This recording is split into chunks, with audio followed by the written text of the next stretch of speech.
Thank you for having me here. I'm going to present you a movie.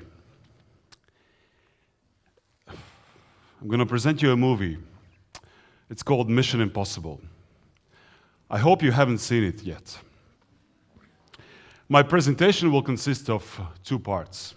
I'm going to talk about the movie, and then later we'll explain the reasoning behind why to watch this movie. Before I start my presentation, a few words about me.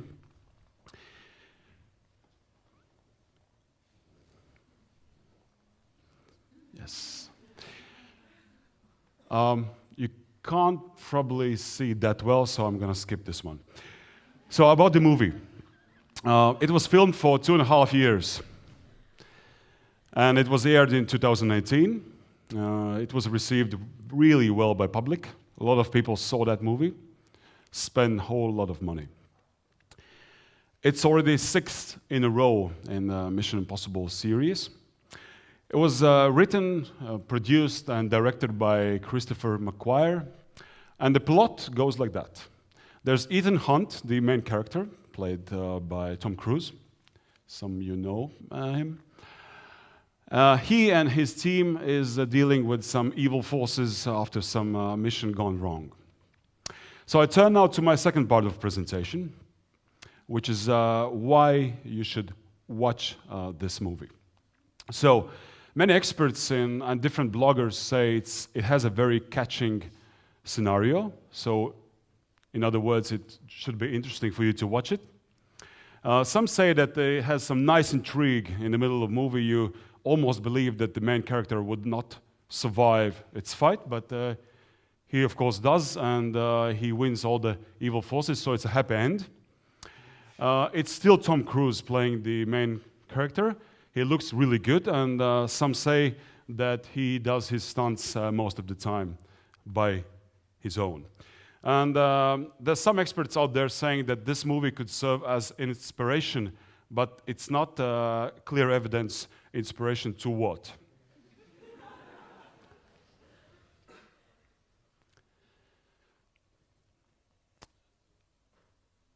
Many presentations in business environment look like this and sound like this, just as killing as this one.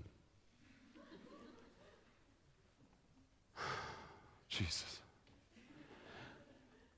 I'm a host of conferences. I moderate different events, business events mostly, discussions, seminars, workshops, panel discussions.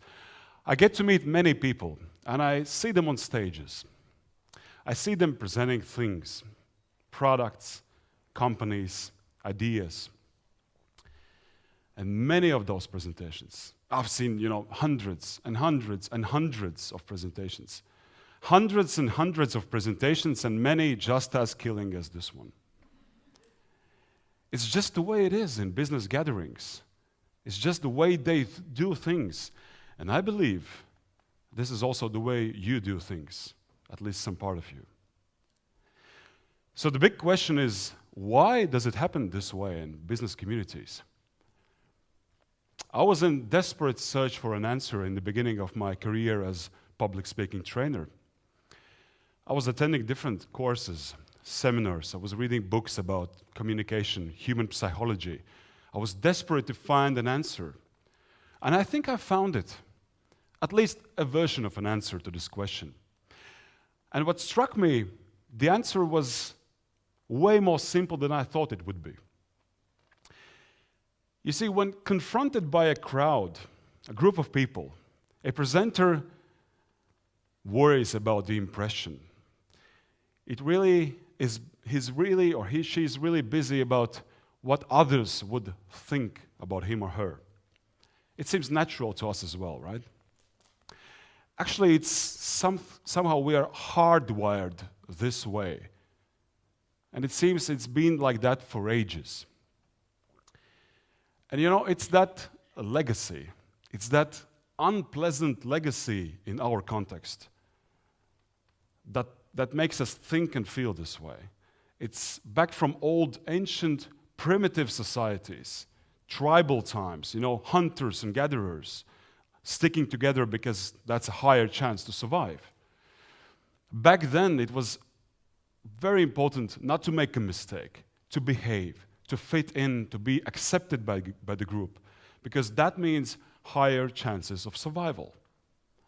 It's probably not the case anymore, but still that instinct is somewhere in our heads. So what happens on stages, people tend to, stiffen, to become more formal, to show their professional knowledge instead of their true emotions from a stage. So can we hardwired human beings somehow fight this basic instinct? I found a recipe that helps me a lot. And it goes like that. It's a simple formula, actually. To treat every presentation as a conversation. To treat every presentation, even to a bigger group, as a conversation with one single person. Yes, multiplied by the number of people in the room. But still, I'm talking right now to you, I think to you as well, and to you, lady in red jacket. Is it red, I think? And to you guys watching this on YouTube. I'm talking to one person, because nobody, and I mean nobody, feels like a mathematical average of the whole group divided by the number of people in the group. Statistically, it is so, but in real life, it's not. Because the individual is still an individual with all the baggage, the knowledge, the previous experience, stereotypes, the ways of perceiving information. So, how do you create a conversation, especially in bigger groups, if they are not talking back to you? Because they, the audience, they have been brought up this way. From young age in school, we've been taught when somebody is in front of class speaking, the others are silent, they're listening. You behave well today. Thank you for that. So how do I create a conversation? Because directly you do not communicate back to me. There could be an exception if I ask a direct question. But anyways, I would have an answer from, maybe several people, but not all of you. So my job, being in the role of presenter, a speaker, is to create more like an illusion of conversation, more like a feeling of it. Is that possible? I want you to imagine a situation. You, being a presenter, in an office room, meeting room, no windows, as usual. Your slides up and running, people, about 12 of them in the room, listening to your speech. It all goes quite well. And suddenly the door opens. And a man, dressed like a Santa Claus, comes in, says, "Ho, ho, ho, ho," in your business presentation. Did you see that? Did you see this? Could you visualize that? Different Santa Clauses, different rooms, different slides up and running, different people in the room, but you could see that. So this is how our minds work.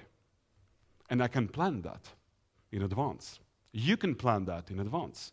Because if you know how your mind works, that it easily, willingly followed my suggestion to visualize that situation. Well, to be honest, I didn't ask your permission. I just commanded your brain, your mind, to visualize that.